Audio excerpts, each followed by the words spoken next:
오늘은 사랑하는 것이 마땅하도다 이런 제목으로 여러분과 은혜를 나누고자 합니다. 사랑하는 것이 마땅하도다. 요한일서, 오늘 읽은 요한일서는 그 배경이 사도 요한이 세운 교회 공동체 안에 이단이 들어와서 그 교회를 어렵게 한 상황을 배경을 하고 있습니다.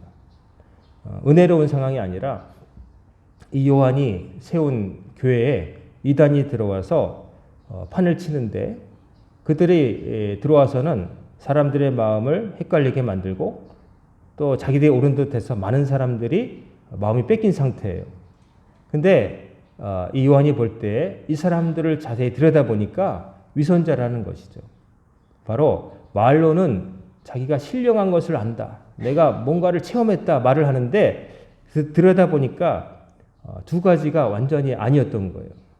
첫 번째는 윤리의 수준에도 못 미쳤다는 거예요. 선하지도 않았다는 거예요. 삶 속에서 윤리적인 도덕도 안 지키는 삶을 살았고, 두 번째 더 중요한 것은 서로 사랑하지도 않았다는 거예요. 하나님을 사랑하지도 않고 이웃을 사랑하지도 않으면서 자기들이 뭔가 계시를 받았다. 나는 하나님과 뭐 직통으로 통한다. 이런 식으로 요즘 보는 이단처럼 행하고 다녔던 거죠. 사기꾼들은 언제나 수법이 똑같습니다. 신기한 것을 보여주려고 그래요. 이거 당신들 이전에 못 봤지 하면서 새로운 것을 꺼내는 것처럼 하면서 사람들의 주의를 끌죠. 근데 알고 보면 그게 다 가짜인 거라. 근데 안타까운 것은 거기에 넘어가는 사람들이 또 많다는 것이죠. 지금도 보면은 허무맹랑한 사람들이 막 나와서 강연을 하고 또 방송에도 나오고 얘기를 할 때 상당히 많은 사람들이 그 앞에 가서 그것을 듣고 앉아 있고 또 거기에 몰두하여서 재산과 가정을 다 버리고 가 있다는 것이죠. 아주 기본적인 상식의 수준에 서서 볼 때도 저 사람은 아니다 싶은데도 생각보다 많은 사람들이 거기에 마음을 뺏기고 거기에 몰려가서 가르침을 구하는 것이죠. 그래서 안타깝습니다. 요즘은 케이블 방송이 있어갖고요. 우리 기독교 계통의 방송뿐만 아니라 불교, 유교, 타종교, 게다가 신흥 종교. 요즘 보니까 무슨 앉아가지고 방송 놓고 앉아가지고 손으로 이렇게 하면서 주문을 외우면서 자기 몸에 상처가 이렇게 손으로 이렇게 하면은 빛이 나와서 치유된다고 하면서 줌을 중얼중얼하면서 이렇게 앉아 있는 그런 방송도 있더라고요. 참 한심한. 근데 그게 방송을 타요. 전파를 타고 있어요. 근데 그게 왜 전파를 탈까요? 보는 사람이 있고 다른 사람이 있기 때문이에요. 물건에 시장에 상품이 나오면은 수요자가 있기 때문에 상품이 나오는 거지 절대로 팔리지도 않는데 나오지는 않거든요. 요한이 볼 때에 요한 공동체 그 교회에 이단이 들어와서 서로 사랑하지도 않고 미워하면서 윤리적으로도 영 아닌데 교회를 흔들어 놓고 있는 상황에서 요한은 편지를 쓴 거예요. 요한 1서, 2서, 3서. 그리고 여기에서 적그리스도라고 하는 말이 처음 등장합니다. 요한계시록에는 적그리스도라는 말이 안 나오고요. 요한서신에 나오는 말이에요. 그리고 그 적그리스도라고 하는 것은 무슨 서양의 무슨 오컬트 영화에 나오는 것처럼 예수님을 대적한 뿔 달린 악마 이렇게 하나가 아니라 적그리스도들이라고 얘기해요. 이건 뭐냐면 이미 요한이 살던 시대에 이단들이 등장했는데 그들이 안티크리스트, 즉 예수님의 가르침을 반박하는 자들이었다는 거예요. 그들이 하나가 아니라 즉 그런 자들이 많았다는 거예요. 그러니까 갑자기 말세 때 한 번 딱 등장하는 존재가 아니라 실제로는 적그리스도라고 하는 존재들은 이미 초대교회 때부터 있어 왔다는 거예요. 적그리스도가 뭐냐면 반그리스도. 메시아의 가르침을 반박하는 자들. 메시아를 인정하지 않는 자들은 다 적그리스도인 거예요. 그래서 신비화시켜서 생각할 게 아니라 실체가 있는 존재들이에요. 예수님을 메시아로 받아들이지 않고 예수님의 가르침을 반박하는 자들은 다 적그리스도라는 거예요.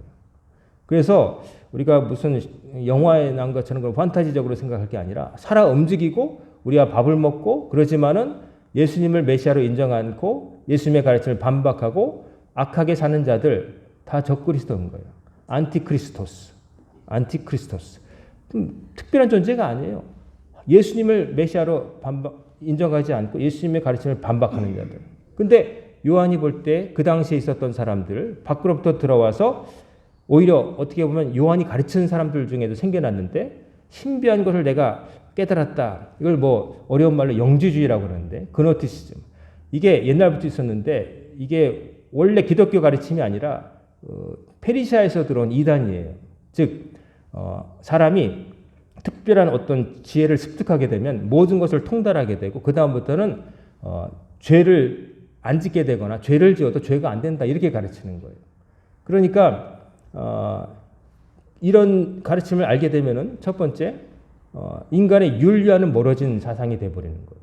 나는 특별한 가르침을 알고 있으니 내가 뭘 해도 그건 악이 안 된다. 그렇게 사는 사람 여러분 그런 사람은 어떻게 살겠어요? 지 마음대로 사는 거예요. 마치 사극 그 왕권에 나오면 그 궁예가 그런 사람으로 묘사되죠. 자기는 미륵불이다. 모든 걸 보면 다 알고 그러면서 사람들을 막 죽이고 그런데도 그건 악함이 아니라는 거죠. 그러니까 독선 그리고 자기가 다 알고 있다. 근데 알긴 뭘 알아요. 자기도 한 나약한 인간에 불과하면서 근데 악을 행하면서도 악인 줄 모르고 그걸 다른 사람에게 전파하는 거죠. 그런 사람들이 이 교회에 들어왔을 때 요한이 그들에 대해서 그들이 잘못했다는 것을 성도들에게 알리면서 사랑에 대해서 얘기합니다. 사랑. 그 적그리스도라고 하는 사람들이 가만 보니까 예수님을 그리스도라고 인정하지도 않아요. 그러면서 그들의 삶을 들여다보니까 서로 사랑하지도 않고 미워하더라. 예수님은 오셔서 서로 사랑하라고 하셨는데 예수님뿐만 아니라 구약의 성경에도 하나님께서 네 이웃을 네 몸과 같이 사랑하라 말씀하셨는데 그걸 어기면서 자기들이 신비한 것을 알고 있고 자기들이 옳다고 그러니까 그건 가짜다. 그렇게 따라가면 안 된다라는 편지를 쓴 것인데 오늘 우리에게는 이게 어떤 것으로 오느냐 잘못된 가르침을 분별할 수 있는 기준이 되기도 하고 우리의 신앙을 들여다보게 하는 거예요. 나는 그러면 그럼 적그리스도라는 사람들을 손가락질만 하는 그런 사람으로 내가 의로우냐? 내 안에 사랑이 있느냐? 예수님께서 가르쳐 주신 그 가르침을 행하고 있느냐? 이걸 묻는 말씀이 되어야 된다는 거죠. 기독교를 가리켜서 사람들이 사랑의 종교 그러잖아요. 사랑 빼면 아무것도 아니다. 뭐 그런 생각하는데 물론 믿음, 소망. 근데 바울도 고린도전서에서 뭐라고 했죠? 믿음, 소망 중에 사랑이 최고다. 이 말씀은 뭐냐면 믿음, 소망 다 필요 없고 사랑만 있으면 된다는 뜻이 아니라 믿음도 소망도 궁극적으로는 하나님을 향한 사랑과 이웃에 대한 사랑으로 완성되어야 된다는 거예요. 하나님을 사랑하지도 않고 이웃을 사랑하지도 않으면서 내가 믿음이 있네 없네 말할 수 없다는 거고 내가 그렇게 살면서 천국의 소망이 있네 없네 말할 수 없다는 거예요. 생각해 보세요. 하나님을 사랑하지도 않는 사람이 어떻게 하나님을 믿고 살 수가 있겠어요?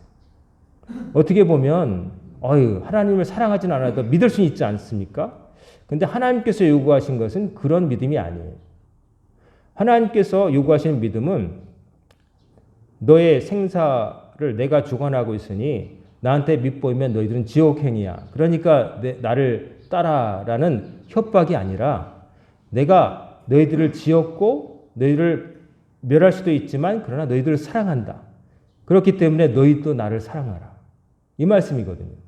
즉 맹목적인 추종이나 힘에 의한 굴복이 아니라 하나님이 나에게 어떤 사랑을 베푸셨는가를 알고서 나도 똑같이 가는 거예요. 여러분이 연인 관계를 생각해 볼 때 상대편이 권력이 있고 돈이 많고 뭐 이래서 여러분 그 사람을 사랑할 수가 있나요? 그래 돈이 많고 권력이 있어도 사랑은 그렇게 되는 게 아니잖아요. 권력이 없고 돈이 없어도 사랑하게 되면 다른 모든 것이 다 무의미해지잖아요. 사랑이라고 하는 건 그런 거예요. 하나님을 향해서 그런 마음으로 하나님을 섬기라는 거예요. 하나님을 사랑하니까 하나님께서 주시는 명령들이 굴레요 속박이 아니라 내가 하고 싶은 것이 되는 거예요. 만해 한용운의 시에 그 시가 있죠. 내가 복종할 자유를 달라고 오히려 따르지 말라고 하셔도 나는 따를 수밖에 없다고. 님을 사랑하기 때문에. 거기 보면은 그 역설적인 거, 복종할 자유. 그러니까 복종이라는 거 어떻게 보면 힘에 의해서 뭐 억지 그게 아니라 내가 하고 싶어서 할 때는 그거는 이제 자유가 되는 거죠. 주님을 섬기고 싶은 마음이 있어야 되는 거예요. 그게 마음과 뜻을 다해서 하나님을 사랑한다는 걸 그렇게 표현한 거예요. 하나님은 나에게 어떤 분이신가? 여기 보면은 하나님이 우리를 먼저 사랑하셔서 독생자까지 아끼지 않으시고 화목제로 보내셨다는 말을 요한이 쓰고 있어요. 화목제물이라고 하는 것은 뭐냐면은 뭐 불과 나무로 불 지펴서 하는 번제를 말하는 게 아니라 그야말로 우리가 화목한 가정할 때 그 화목을 말하는 거예요. 즉 하나님과 우리 사이가 틀어져 가지고 원수지간이 됐는데 다시 화목하게 화합한다. 이런 뜻이에요.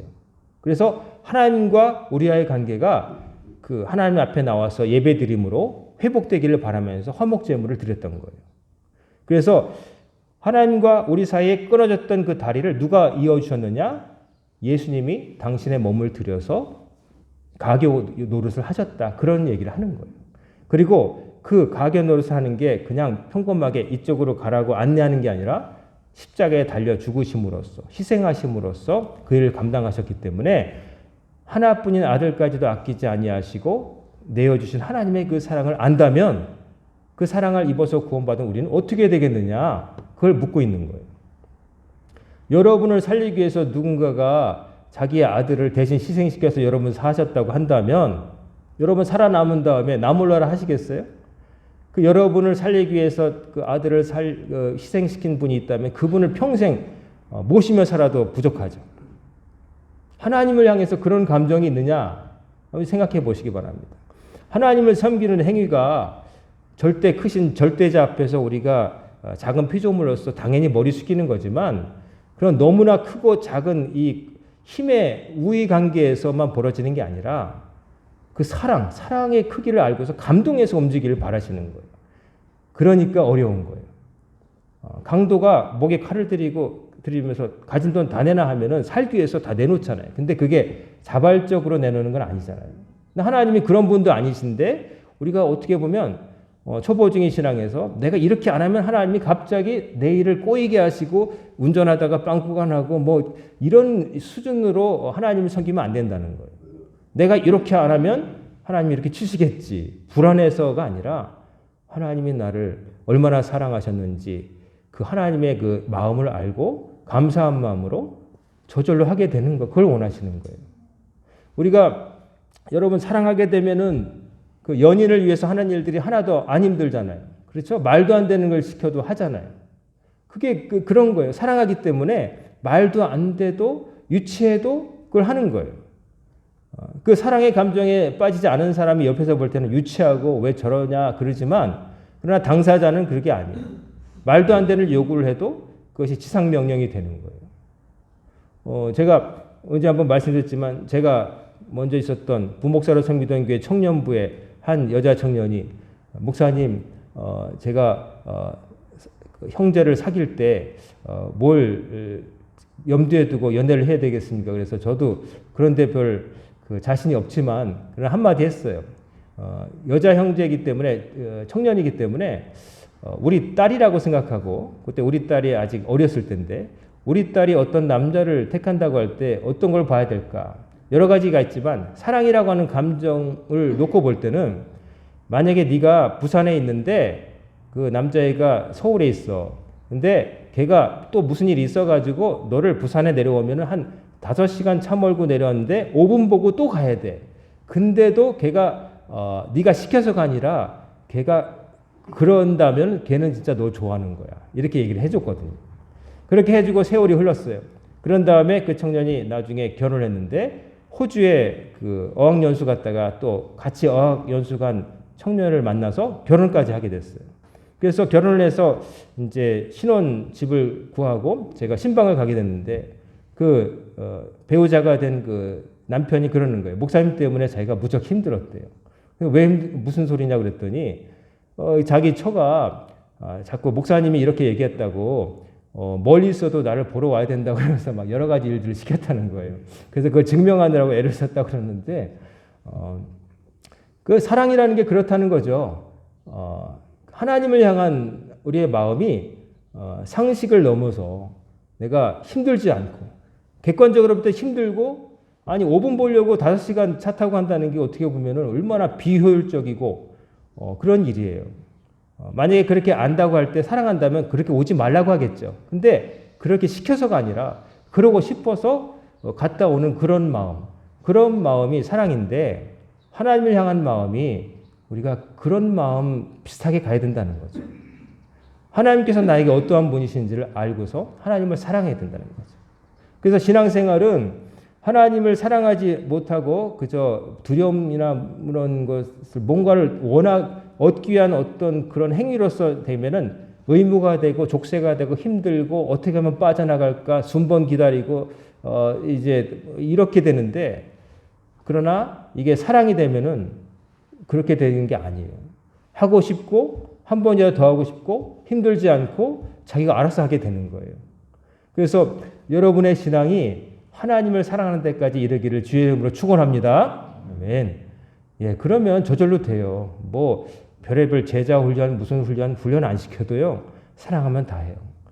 청년들이 사랑하게 되면은 어떻게 연인에게 해야 될지 다 아는 것처럼 하나님을 사랑하게 되면 무슨 훈련 안 받아도 저절로 하게 돼 있어요.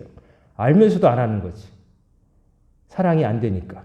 그러니까 우리가 하나님을 향한 사랑이 가져야 되는데 그러려면 하나님이 나에게 어떻게까지 하셨는가에 대해서 감사하는 마음이 있어야 되는 거예요. 어떤 분이신가? 하나님이 아니시면 나에게 답이 없다는 걸 철저하게 깨달아야 돼요. 내가 지금 좀 뭘 잘해요? 하는 일이 잘 돼요? 하지만 하나님이 허락 안 하시면 언제든지 안 될 수 있다는 생각을 갖고 있어야 돼요. 그리고 지금 하는 일이 안 돼요? 하지만 절망하지 않고 하나님이 도우시면 반드시 일어설 수 있다고 하는 소망이 있어야 되는 거예요. 그럴 때 하나님과 함께했던 이 모든 시간들이 있을 때에 감정이 생기고 사랑이라고 하는 마음도 생기는 거예요. 모르는 사람을 사랑할 수 없다고 제가 말씀드렸잖아요. 모르는 사람이라 할지라도 사랑해야 된다라고 하는 의무는 있지만 그러나 그게 그 사람을 사랑하는 것 자체는 아니잖아요. 지금 상태가 아직 모르잖아요. 알게 될 때 사랑하게 되는 거예요. 만나고 얘기하고 힘들 때 슬플 때 별의별 일을 다 겪어야 정이라는 게 생기잖아요. 그런 다음에 그 사람에 대해서 호감이 생기고 또 아끼고 싶은 마음이 생겨서 사랑이 되는 것처럼 하나님과의 관계를 늘 친밀하게 맺고 살아야 하나님을 사랑할 수가 있게 되는 거예요. 그리고 하나님과의 관계를 친밀하게 맺으려면 제일 기본적인 게 뭐냐면은 뭐겠어요? 예배입니다. 예배. 하나님 앞에 나와서 예배. 주님 앞에 머리 숙이고 하나님께 감사하고 하나님께 구하고 하는 예배예요. 그 예배가 가장 기본 중에 기본인 거예요. 뭐 헌신이라고 그러지만 헌신도 사실은 예배죠. 예배 때 자기 몸을 마음을 드리는 게 헌신이에요. 뭐 다른 일을 하고 내 달란트가 있어서 뭐 반주도 하고 뭐 청소도 하고 뭐도 달아놓고 뭐 이런 것도 노래도 잘하고 뭐 기타도 치고 뭐 이런 것도 헌신이겠지만 그러나 그것보다 더 기본적인 건 뭐냐면 예배인 거예요. 그래서 저는 예배를 잘 드리지 않으면서 뭐 딴 걸 한다? 전혀 노 땡큐입니다. 예배를 드리면서 예배를 드림으로 그거 기본이 되고 딴 걸 하는 거예요. 근데 간혹 뭐 우리 교회는 없지만 가끔 큰 교회 가보면은 가끔 이제 어떤 사람들이 자기가 뭘 잘한다고 그러면서 그걸 통해서 뭐 하고 싶다고 그래요. 그건 좋죠. 그런데 가보면 예배는 대충 드리는 거예요. 그건 기본이 아닌 거죠. 그건 말도 안 되는 거죠. 자기 뭐 장기 자랑할 때 찾아온 것처럼 되는 거죠. 극단적으로 말하면 뭐 오해 없이 드리겠습니다. 그런 분이 적지만은 노래가 좋아서 찬양대 하는 사람도 있어요. 노래가 좋아서 사람들과 함께 모여서 이제 노래 연습하고 또 간식도 먹고 친교하고 사람 만나는 게 좋고 그래서 뭐 그렇게 하다가 신앙이 생기는 경우도 있겠지만 그러나 올바른 길은 아닌 거죠. 하나님이 좋아서 하나님을 찬양하고 싶어서 찬양대에 들어와야지 내가 노래하는 게 좋아서 노래 이렇게 이걸 좀 끼를 발산할 때가 필요해서 내가 뭐 뭘 할 줄 아니까 이거는 아닌 거예요. 그래서 하나님을 사랑하는 것, 하나님을 사랑하려면은 하나님과 관계가 있어야 되고 기본 중에 기본은 예배라는 거예요. 여러분 잊지 마시고 예배를 가장 소중하게 여기시며 사시기를 주의 이름으로 축원합니다. 그 다음에 우리가 하나님만 사랑하는 게 아니잖아요. 누구도 더 사랑하라고 하셨나요? 서로 사랑하라고 하셨어요. 서로라고 하는 말은 이중적인 의미가 있어요. 여기 요한 서신에 들어있는 말 1차적인 의미는 교회에 있는 사람들끼리 사랑하라는 거예요.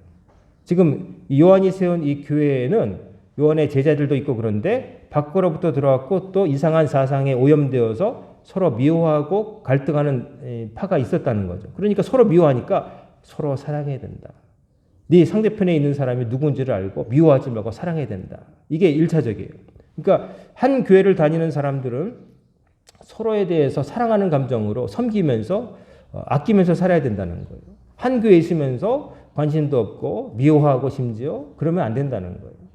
사람이 모여 있다 보니까 안 맞는 사람도 있고 정말 안 맞는 사람이 있게 마련이죠. 남자분들 군대 가보면 알겠지만 한 내부만에 분명히 나와 안 맞는 사람은 한 명 고 있단 말이에요. 나를 괴롭게 하는 고참이 있는 거고 뭐 그런 게 있는 거예요. 근데 나도 누군가에게 껄끄러운 사람일 수 있다는 생각도 해야 되는 거예요. 나도 항상 나는 완전 무결한데 저 사람이 이상해서가 아니라 나도 누군가에는 껄끄러운 사람이 될 수 있다는 겸손한 마음을 가지고 살아야 되는 거고 서로 사랑할 줄 알아야 되는 거예요. 그리고 두 번째 의미는 이 서로 사랑하는 것이 이 교회 테두리 안에서만 아니라 바깥에서 우리가 교회만 머무는 거 아니잖아요. 밖에 나가서 직장도 가고 여행도 가고 뭐 여러 사람 만나는데 그 모든 사람과의 관계 속에서도 사랑해야 된다는 마음으로 대하라는 거예요. 미워하고 주기 없을 대상으로 지금 전쟁하는 사람들처럼 보면은 특별히 저쪽 그 중동 전쟁을 보면은 저마다 기도하고 있어요. 한쪽은 여호와 하나님 도와주세요. 저쪽은 알라시니여 도와주옵소서. 이 전쟁은 거룩한 전쟁, 신이 일으키라고 하는 전쟁이라면서 하나님 팔아가면서 전쟁하는 사람들이 있어요. 지금 이스라엘이라고 해도 여러분 거기가 이스라엘이 옛날 이스라엘 생각하면 안 돼요. 건국할 때에 별의별 어떤 그 이데올로기를 가진 사람들이 그 외국에 떠돌며 살면서 서러워가지고 뭉친 게 새로운 이스라엘인데 그 옛날에 있었던 하나님 믿는 나라라고 보시면 안 돼요. 걔네들 헌법에서부터 다 그런 거 없어요. 종교 다 그런 거 색깔 다 재어낸 거예요. 물론 아직도 구약대로 믿는 사람들도 있고 또 그 가운데는 예수님을 인정하는 사람도 있지만은 거기가 옛날에 살던 이스라엘과 똑같다고 생각하시면 안 돼요. 맹목적으로 하시면 안 돼요. 그 안에도 별의별 생각이 있는 사람이 다 있다는 거예요. 저쪽도 마찬가지죠. 뭐 알라 이름으로 막 그러지만 실제적으로는 정치적인 어떤 이유 때문에 버리는 사람도 있어요. 사람들의 목숨을 파리처럼 여겨서 자폭하러 가가지고 아니 어떤 신이 자폭해서 여러 명 같이 죽게 하고서 그 사람을 천국으로 보낸다는 그렇게 가르치면 이게 말도 안 되는데 그래도 믿는다는 게 신기하죠. 그 사람이 그래요. 아니 자폭해서 여러 사람을 죽이면요 천국에 미녀들이 있는 데서 산다 이렇게 가르쳐놓는데 그걸 믿어요. 그래서 스스럼 없이 자폭 조끼를 갖고 죽는 거예요. 그런 사람도 있어요. 부드러워서 결국은 나중에는 억지로 끌려갔다가 다시 투항하고 이렇게 폭탄 빼고 살아난 사람도 있지만은 그렇게 그걸 진짜 믿는 사람도 있다는 거죠. 그러니까 서로 미워하는 거예요. 주기 없을 대상으로 생각하는 거예요. 그러니까 해코지를 하고 또 원한이 있어서 이쪽에 또 반대로 보복을 하고 이게 안 끊어지는 거예요. 이 피해 악순환이 계속 벌어지는 거예요. 안타까운 일이지만 그 동네 사람들은 참 그게 강한 것 같아요. 두루뭉실 좀 지나면서 잊어버리는 게 아니라 아주 그거에 대해서 아주 오랫동안 곱씹고 막 그렇게 하는 것 같아요. 우리나라 사람들이 일본에 대해서 그닥 좋은 감정 없다고 하더라도 그 정도는 아니잖아요. 우리도 뭐 그 사람들이 우리를 일제 시대 때 잘 대해준 건 아니지만 아무리 뭐 그래도 축구 경기 때는 꼭 이겨야 되고 야구 때도 이겨야 되고 그 정도지 저 나라 사람들을 다 어떻게 됐으면 좋겠다 이런 사람은 별로 없잖아요.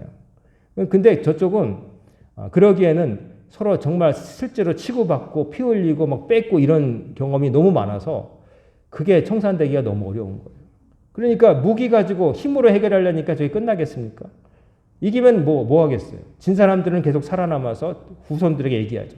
잊지 마라. 저놈들은 너의 원수다. 네 할아버지가 저놈들 손에 죽었어. 이러면서 자식들을 가르치고 그 사람들은 커서 내가 저놈들하고는 절대 죽일 수만 있으면 죽여야 돼. 이런 생각을 하는 거죠.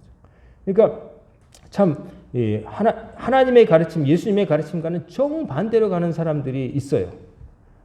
안타까운 거죠. 서로 사랑하라고 하셨습니다. 하나님은 절대로 상대편을 죽여 없애라고 하신 적이 없습니다. 민족이 다르다는 이유로, 혈통이 다르다는 이유로 차별하고 죽여도 괜찮다고 지배해도 된다고 가르치신 적이 한 번도 없지만은 안타깝게도 기독교 세계라고 하는 유럽도 그 가르침을 알지 못하고 식민지로 삼고 이른바 제3세계라고 하는 데를 수탈해서 지금의 번영을 이룬 것이죠. 그렇게 해서 사실은 하나님의 가르침대로 별로 안 했어요.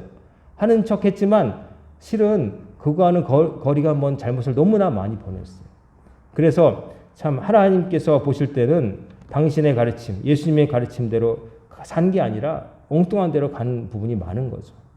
하지만 이제는 우리가 알잖아요. 그러면 안 된다는 거. 하나님을 믿는다고 하면서 피부가 검다는 이유로 사람들을 잡아다가 노예로 살면 안 된다는 거 알잖아요. 하나님을 믿는다고 하면서 힘이 세다고 약한 나를 침탈해서 다 뺏으면 안 된다는 거 알잖아요. 하나님을 믿는 우리가 남의 나라 사람들 그렇게 함부로 죽여도 된다는 것, 신앙이 다르다는 이유로 죽여도 된다는 거 아니라는 거 알잖아요. 그래서 그걸 아니라고 아는 사람들이 더 많아져야 돼요. 더 많아서 그렇게 생각 안 하고 하나님 뜻과는 정반대로 가는 사람들이 우리가 틀렸나? 라는 생각, 왜 우리의 동조하는 사람이 이렇게 없지? 이걸 깨닫게 해줘야 되는 거예요. 아직도 우리가 보면은 뭐 한국 교회 골목마다 십자가 있고 뭐 건물마다 조그만 교회 이렇게 많아 그러지만 안 믿는 사람이 훨씬 더 많아요. 그렇죠? 안 믿는 사람이 훨씬 많아요. 우리나라도. 정말 믿는 사람이 얼마냐? 정말이란 말을 빼고도 그냥 종교 자체가 기독교가 아닌 사람이 훨씬 많아요. 그리고 기독교인이라고 하지만 기독교인답게 정말 사느냐라고 생각하면 더 적어지겠죠. 근데 그러니까 정말 믿고자 하는 사람들의 책임이 큰 거예요. 하나님을 사랑하는 사람으로서 예수님께서 사랑하라고 하셨는데 첫째, 하나님을 사랑하고 이웃을 사랑하며 사는 것을 우리가 실천해야 된다는 거예요. 말로만 뭐 하나님 믿습니다. 하나님 사랑합니다. 뭐 그럴 게 아니라 정말로 사랑해야 되는 거예요. 그러려면 여러분 하나님과의 관계를 잘 맺으시길 바랍니다. 예배에 잘 참석하시고 예배뿐만 아니라 실제적으로는 기도도 많이 해야 되고 성경도 읽어야 되고 실제로 봉사도 해야 되는 거예요. 두 번째는 서로 사랑하시길 바랍니다. 사람들을 사랑하세요. 그게 쉽지 않아요. 애완동물은 쉽게 사랑하지만 사람을 사랑하는 건 쉽지 않습니다. 애완동물은 귀엽잖아요. 나에게 별 해를 끼치지 않잖아요. 보기만 하면 귀엽잖아요. 남의 집 개도 귀엽잖아요. 근데 남의 집 사람은 그렇게 귀엽지가 않아요. 별로 나에게 이렇게 즐거움을 주지 못하는 것 같죠. 개가 아프면은 어떻게든 하는데 사람이 아프면은 병원에 보내고 더 안 되면은 어디 수용시설에 보내요. 요즘 세상이 그렇죠. 개는 데리고 있어도 사람이 아프면은 나중에 수용시설에 보내요. 이게 좀 아이러니컬한데 사람을 서로 사랑하는 것과 거리가 먼 데로 좀 나아가는 것 같아요.